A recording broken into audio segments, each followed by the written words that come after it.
Assalamualaikum warahmatullahi wabarakatuh. Perkenalkan, saya atas nama Siva Fauzia dari mahasiswa Universitas Negeri Makassar, program studi akuntansi kelas B angkatan 2023 dengan NIM 230901501017. Baik, jadi di video ini saya akan menjelaskan mengenai laporan keuangan yaitu laporan perubahan ekuitas. Di sini telah ada contoh yang akan kita catatkan laporan perubahan ekuitasnya. Pada latihan ini transaksinya berbunyi, pada tanggal 31 Desember 2015, PT Prosperity melaporkan sebagai berikut. Laba neto tahun berjalannya sebesar 120 juta rupiah, dividen yang diumumkan sebesar 24 juta rupiah, kerugian belum direalisasi, investasi tersedia untuk dijual setelah pajak sebesar 22 juta rupiah. Saldo laba awalnya sebesar 160 juta rupiah, modal saham sebesar 80 juta rupiah, akumulasi pendapatan komprehensif lain saldo awal sebesar 10 juta rupiah. Pada soal ini, kita diminta untuk menghitung berapa total ekuitas yang akan dilaporkan PT Prosperity pada laporan perubahan ekuitas di 31 Desember 2015. Jadi, pada laporan perubahan ekuitas itu ada beberapa unsur yang membentuk perubahan ekuitasnya. Pada soal ini, kita ketahui bahwa unsur yang membentuk perubahan ekuitasnya yaitu yang pertama ada modal saham, yang kedua ada saldo laba,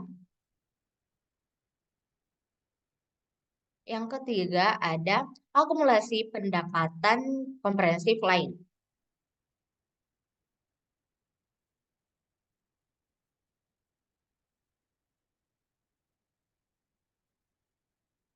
Jadi pada perubahan ekuitas PT Prosperity ini ada 3 unsur yang mempengaruhi laporan perubahan ekuitasnya.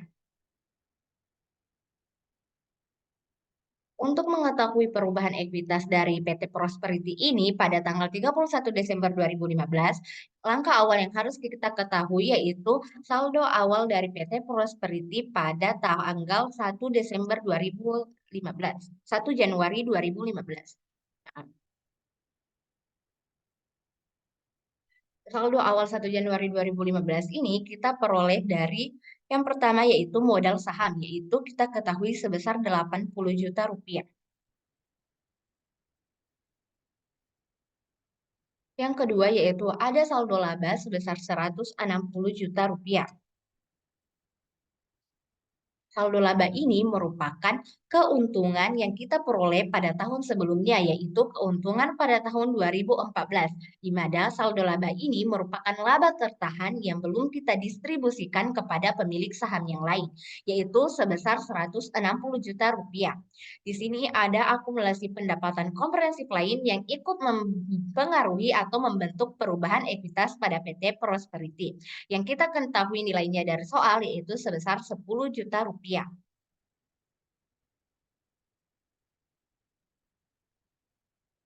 Sehingga total saldo ekuitas PT Prosperity pada tanggal 1 Januari yaitu sebesar dari jumlah modal saham ditambah saldo laba dan akumulasi pendapatan komprehensif lain, yaitu kita peroleh sebesar 250 juta rupiah. Yang kedua yaitu ada laba neto tahun berjalan yang kita peroleh pada tahun 2015, yaitu sebesar laba neto ini mempengaruhi saldo laba kita, yaitu sebesar 120 juta rupiah.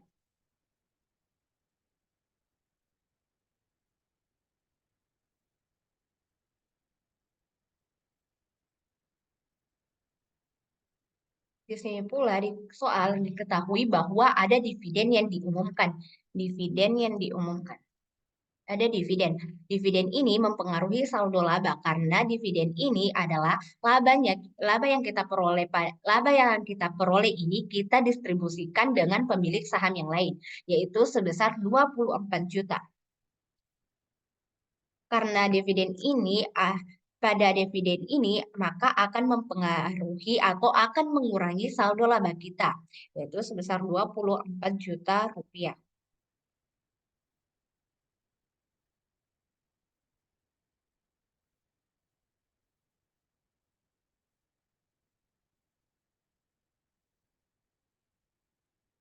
Selanjutnya, di soal ini pula kita mengetahui bahwa ternyata PT Prosperity ini mengalami kerugian yang belum direalisasi.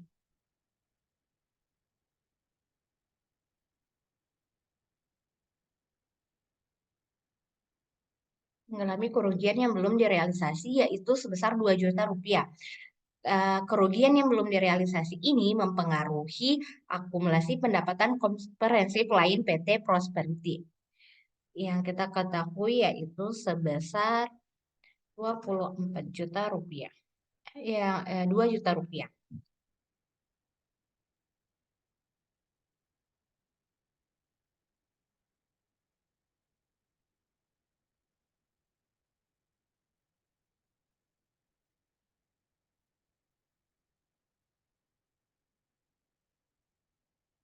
Eh, di sini transaksinya semuanya telah kita catatkan pada laporan perubahan ekuitasnya. Sekarang kita lihat berapa banyak saldo akhir yang dimiliki oleh PT Prosperity pada tanggal 31 Desember 2015. Di sini modal sahamnya itu tidak mengalami penurunan ataupun penambahan sehingga kita tetap kita peroleh modal modal sahamnya yaitu sebesar 80 juta rupiah. Di sini saldo labanya karena ada dividen yang diumumkan sehingga mengurangi besarnya jumlah saldo laba kita yaitu sehingga kita peroleh saldo saldo awal itu 160 juta saldo awal. Di sini kita peroleh saldo laba awalnya itu ada 160 juta, kita jumlahkan dengan laba netonya sebesar 120 juta, kita kurangkan dengan dividennya yaitu sebesar 24 juta, sehingga kita peroleh saldo akhir dari saldo laba ini yaitu sebesar 256 juta rupiah. Selanjutnya yaitu akumulasi pendapatan komprehensif lain. Karena di sini mengalami kerugian, maka kita kurangkan sebesar dengan kerugian itu, yaitu 10 juta rupiah kita kurang dengan 2 juta rupiah. Sehingga kita peroleh saldo akhir akumulasi pendapatan komprehensif lain yaitu sebesar 8 juta rupiah. Sekarang kita akan menjumlahkan saldo akhir dari saldo modal saham, saldo laba, dan akumulasi pendapatan komprehensif lain untuk memperoleh total ekuitas atau saldo akhir dari PT Prosperity pada tahun 2015, yaitu sebesar 344 juta rupiah. Jadi ya untuk mengetahui saldo akhir PT Prosperity pada tanggal 31 Desember yaitu kita menjumlahkan saldo akhir dari modal saham ditambah saldo laba dan saldo akhir dari akumulasi pendapatan komprehensif lain yaitu sebesar 344 juta rupiah. Baik, jadi itulah tadi penjelasan mengenai laporan perubahan ekuitas PT Prosperity seperti ya dengan transaksi yang kita bahas di sini. Jadi semoga dengan adanya video ini dapat membantu teman-teman ke depannya untuk lebih mengetahui pencatatan laporan perubahan ekuitas. Baik, terima kasih atas perhatiannya. Wassalamualaikum warahmatullahi wabarakatuh.